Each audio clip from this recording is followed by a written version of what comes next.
Welcome to Sasi media. நேற்று நள்ளிரவில் என்னென்ன நடந்ததுன்னா, பார்வதி கமருதீன் போனதுக்கப்புறம் வீட்டில் உள்ளவங்க அவங்க எப்படி போனாங்க, என்ன பிரச்சனை அப்படிங்கிறத நம்மளாம் வெளியில் பேசிட்டோம்.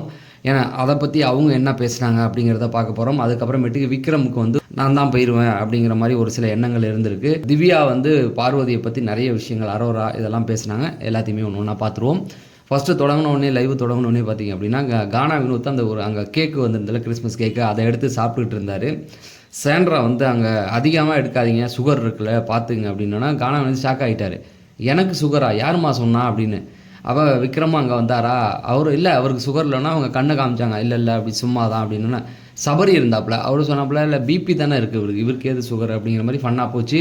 அப்புறம் திவ்யா வந்து என் வாழைப்பழத்தை காணுண்டா யாரா எடுத்தீங்க அப்படின்னும் போது சபரி சொன்னால் பார்வதி எடுத்து தின்ட்டு போயிட்டா அப்படின்னா. திவ்யா என்ன கேட்குறாங்க, என் வாழைப்பழத்தை காணும் யார் தேடி தின்னா அப்படின்னோடனே பார்வதி தான் தின்ட்டு போயிட்டா அப்படிங்கிற மாதிரி சபரி சொன்னாப்புல. ஏண்டா அவள் இல்லைன்னா அவள் பேரை சொல்வியாடா அப்படின்ற மாதிரி அவங்க கேட்டாங்க. ஆமாம் வேறு ஆப்ஷன் இல்லையே, நீ விடமாட்டியே எங்களை அப்படிங்கிற மாதிரி சொன்னாங்க. ஸோ அதெல்லாம் ஃபன்னாக போச்சு. அதுக்கப்புறமேட்டுக்கு விக்ரம் வந்து ஒரு இடத்துல உட்காந்து பேச ஆரம்பித்தாங்க. ஸோ என்ன அப்படின்னா, நான் தான் இன்றைக்கி போயிடுவேன் அப்படிங்கிற மாதிரி நினச்சிக்கிட்டு இருந்தார். ஏன்டா உனக்கு அந்த மாதிரி என்ன தோணுது அப்படின்னா, இல்லை ஒரு அளவுக்கு கோவத்தில் எக்ஸ்ட்ரீம் அளவில் போயிட்டோம், நீங்கள் எல்லாம் என்னென்ன சொன்னீங்க, நான் தான் போகணும்னு சொல்லிகிட்டு இருந்தீங்களா, அதுக்கேற்ற மாதிரி விஜய் சேதுபதியும் வந்து பேசிக்கிட்டு இருந்தார்.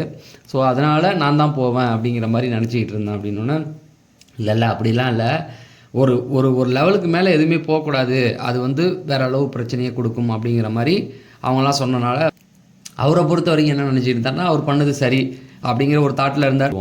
பார்வதி போனதுக்கப்புறம் வீட்டில் உள்ளவங்க அதை எப்படி எடுத்துக்கிட்டாங்க அப்படிங்கிறது தான் எல்லாமே வந்து டைனிங் ஹாலில் உட்காந்து பேச ஆரம்பித்தாங்க. அப்போ என்ன ஆகுது அப்படின்னா, சபரி சொன்னார், சபரியோ யாரோ ஃபஸ்ட்டு ஆரம்பித்தாங்க, எல்லாம் போயிருப்பாங்கல்ல நேரத்துக்கு அப்படிங்கிற மாதிரி, 2 பேரும் வீட்டுக்கு போயிருப்பாங்கல்ல அப்படின்னோடனே, இல்லை உடனேலாம் அனுப்ப மாட்டாங்க, கொஞ்சம் எல்லாத்தையும் செக் பண்ணி தான் அனுப்புவாங்க, உடனே அனுப்ப மாட்டாங்க. சாண்ட்ரா சொன்னாங்க, ஏன்னா அவங்க என்ன குழந்தைங்களா, ரொம்ப பொத்தி பாதுகாத்து இது பண்ணுறதுக்கு, எல்லா அடல்ட்ஸ் தானே உடனே அனுப்பிடுவாங்கன்னு. சபரி அப்போ தான் சொன்னாப்புல, அப்படியெல்லாம் எடுத்துக்கக்கூடாது, ஏன்னா அவங்களுடைய மனநிலைமையே செக் பண்ணுவாங்க எந்த மாதிரி இருக்குது அப்படிங்கிறத. ஏன்னா இவங்க எல்லாமே வந்து இங்கே ஒரு பிரச்சனையில் வெளில போகிறாங்க, ஏதாவது போயிட்டு அவமானம் ஏதாவது ஒரு விஷயத்த தப்பாக புரிஞ்சுட்டு எதுவும் பண்ணிடக்கூடாது, இல்லை அந்த இதை மீன் பண்ணி சொன்னார்.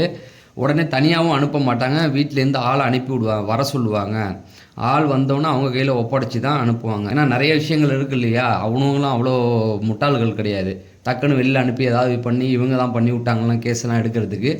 அதனால் சேஃபாக ஒரு ஆளை வர வச்சு மேபி அக்ரிமெண்ட் சைன்லாம் ஏதாவது எழுதி கையெழுத்து ஃபார்ம்லாம் ஃபில்அப் பண்ணிட்டு தான் அனுப்பணும். ஏன்னா கார்ப்பரேட் அவ்வளோ முட்டாளாக இருக்க மாட்டானுங்க, எல்லாத்தையும் யோசித்து பண்ணி தான் பண்ணுவாங்க. சரி, அவங்க வெளியில் போயிருப்பாங்க அப்படின்னும்போது இப்போ தான் திவ்யா வந்து ஒரு பாயிண்ட் எடுக்கிறாங்க.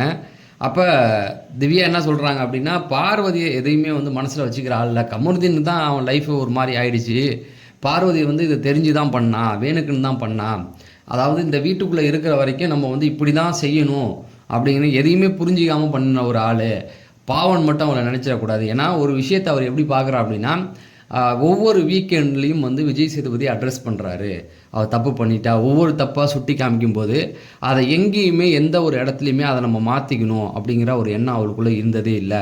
அதாவது தொடர்ந்து அதை தான் அவர் வேணுக்குன்னு பண்ணுறா. அப்படின்னா என்னன்னா, அவர் முடிவு பண்ணி வந்திருக்கா, அதாவது நான் இப்படி தான் இருக்க போகிறேன், என்னை எந்த இதுலேயும் மாற்றிக்க போகிறது. அதாவது அவங்க என்ன சொல்ல வராங்கன்னா, அவள் வந்து தன்னை ஃபேமஸ் ஆக்க முயற்சி பண்ணா, தொடர்ந்து தன்னை பற்றி பேச வச்சுக்கிட்டே இருக்கணும், வாரம் தன்னை பற்றி பேசணும், அது எப்படி வேணால் எடுத்துக்கலாம், பாசிட்டிவாக நெகட்டிவாக அந்த மாதிரி எப்படி வேணால் பேசலாம் அப்படிங்கிறத அவன் வந்து முடிவு பண்ணி தான் வந்திருக்கா அப்படிங்கிற மாதிரி சொன்னாங்க.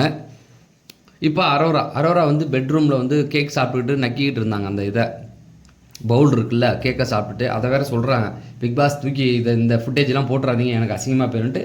திடீர்னு அவங்களும் வந்துட்டாங்க. அவள் வந்து என்ன மாதிரி பண்ணி வச்சுருந்தான் அப்படின்னா, அவள் தன்னுடைய பேச்சால் அதை வந்து சரி பண்ணிடலாம் அப்படிங்கிற மாதிரியான ஒரு மனநிலைமை கொண்டு ஏதோ ஒரு தப்பு பண்ணிவிட்டு அதை பேசி சரி பண்ணிடலாம் அப்படின்னு நினச்சிக்கிட்டு இருந்தா.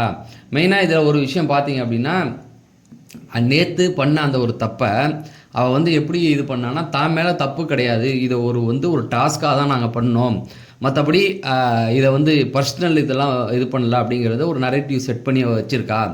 நேற்று ஃபுல்லாக அவருடைய வேலையை என்னென்னா, அதை பற்றி பேசி அதுக்கான ஒரு ஸ்டோரி வந்து ரெடி பண்ணி வச்சுருந்தா. வீக்கெண்டில் விஜய் சேது வரும்போது அதை கரெக்டான இடத்துல கரெக்டாக பேசுகிறதுக்காக பாயிண்ட்லாம் ரெடி பண்ணி வச்சுருந்தா. அவருடைய பேட் லக், அவளை எதுவுமே பண்ணலை, அந்த விஷயத்தெல்லாம் பேச விடலை அப்படிங்கிற மாதிரி அப்படியெல்லாம் அவங்க வந்து நிறைய விஜய் சேதுபதி தான் டக்குன்னு தூக்கி ஒரு பாலை தூக்கி போட்டார். இதாவது நீ இந்த விளக்கெல்லாம் சொல்ல தேவையில்ல, அதெல்லாம் சொல்ல தேவையில்ல, நீ பண்ணது சரியானும் போது அவங்களால அங்கே ஒன்றும் பேச முடியல.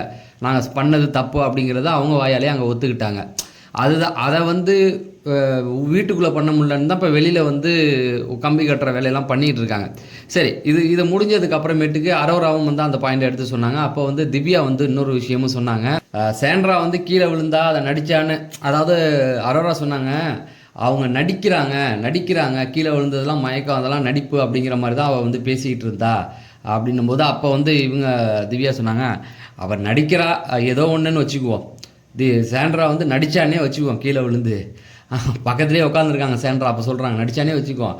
ஆனால் மற்றவங்களுக்குலாம் ஒரு விஷயம் தோணுது இல்லை, அவங்க கீழே விழுந்துட்டாங்க, அவங்களுக்கு என்ன ஆச்சு, ஒரு பதட்டம் நமக்கு வரும்ல, ஒருத்தவங்க கீழே விழ, அதாவது நடிப்பு அதை விட்டுடு, மயக்கம் வந்தது, கீழே தள்ளினீங்கல்ல, தள்ளும்போது அவங்க வந்து ஒரு விஷயம் நடக்குதுல்ல, அப்போ எல்லாருக்குமே ஒரு பயம் ஒன்று வந்தது இல்லை, அது கூட அவங்களுக்குள்ளே வரலையே ஏன் அப்படிங்கிற மாதிரியான சில விஷயங்களும் அவங்களும் பேசுனாங்க.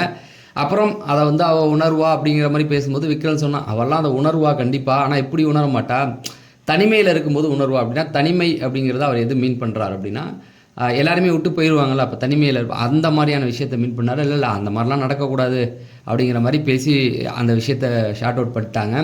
இப்போ இந்த இடத்துல சேண்ட்ரா வந்து ஒரு விஷயத்தை எடுக்கிறாங்க. அதாவது ஃபஸ்ட்டு சபரிகிட்ட கேட்டாங்க, டேய் வெளியில் போனால் அவன் எதுவும் பண்ணிட மாட்டான்லடா என்ன அப்படிங்கிற மாதிரி கேட்டாங்க. அதெல்லாம் ஒன்றும் நடக்காது சேண்ட்ரா, விட்டுடு அப்படின்னு. இல்லை அவன்கிட்ட அதெல்லாம் நம்ம பயந்து தாண்டா ஆகணும் அப்படின்னு. ஸோ சாண்ட்ராவுடைய பயம் வந்து அப்பையிலேருந்தே அதுதான். ஏன்னா கமருதீன் வந்து ஒரு எல்லையை மீறி தாண்டி தான்கிட்ட பேசிட்டான். அப்போ அவன் வந்து தன்னை ஏதாவது பண்ணிடுவான் அப்படிங்கிறது வீட்டுக்குள்ளேயே இருந்தது. அதுதான் அவனை பார்த்து கத்துனதும்.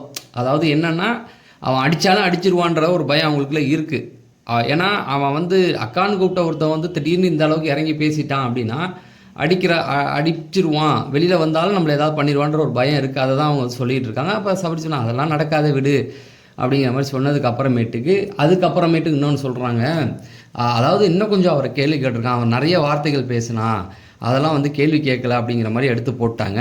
ஸோ சேண்ட்ரா இந்த இடத்துல அந்த வார்த்தையை எடுத்துருக்கக்கூடாதுன்னு தான் எனக்கு தோணுச்சு. ஏன்னா அவங்கள வந்து இன்னும் நிறைய கேட்டிருக்கணும் அப்படிங்கிற மாதிரி. ரெட் கார்டு கொடுத்தாச்சு சேண்ட்ரா, உங்களை தள்ளி விட்டாங்க, அடித்தாங்க, உங்களுக்கு வந்து மயக்கம் வந்தது, எல்லாம் ஓகே தான், அதுக்கு ரெட் கார்டு கொடுத்தாச்சு. திரும்பவும் வந்து இன்னும் கொஞ்சம் அவன்கிட்ட நிறைய கேள்வி கேட்டிருக்கலாம் அப்படின்றது ரொம்ப தப்பாக தான் நான் பார்க்குறேன். ஏன்னா நீங்கள் பேசியிருக்கீங்க, உங்களை ஒரு கேள்வி கூட கேட்கல. ஆனால் எதுக்கு இதை சொல்கிறேன் அப்படின்னா, அவங்களும் வார்த்தையை விட்டுருக்காங்க, அதை கேட்கல. இது எதுக்கு இந்த இடத்துல இப்போ நான் எடுக்கிறேன்னா, அவங்க சொல்கிறாங்க இன்னும் கொஞ்சம் அவங்கள வந்து நிறைய கேள்வி கேட்டிருக்கணும் அப்படிங்கிற மாதிரி சொன்னாங்க. அவ்வளோதான், அவங்களுக்கு ரெட் கார்டு கொடுத்தாச்சு. இதுக்கப்புறமா அவங்கள பனிஷ் பண்ணணும்னு நினைக்கிறவங்க என்ன தப்பு. ஏன்னா நீங்களும் தப்பு பண்ணியிருக்கீங்க. உங்கள் உடல்நிலை சரியில்லைன்ற ஒரே காரணத்துக்காக விஜய் சேதுபதி உங்கள்கிட்ட கேள்வி கேட்கல, இல்லைனா உங்களையும் போட்டு ரோஸ்ட் பண்ணியிருக்கணும் நியாயமாக பார்த்தா அப்படிங்கிறது தான் எனக்கு தோணுச்சு நியாயமாக. சரி, இதுதான் வந்து நைட்டு வந்து நடந்தது. இன்னும் ஒரு சில விஷயங்கள் நடந்திருக்கு, அதை அடுத்தடுத்த வீடியோவில் நம்ம பேசுவோம் அப்படிங்கிறத சொல்லி நான் விடைபெறேன். நன்றி, வணக்கம்.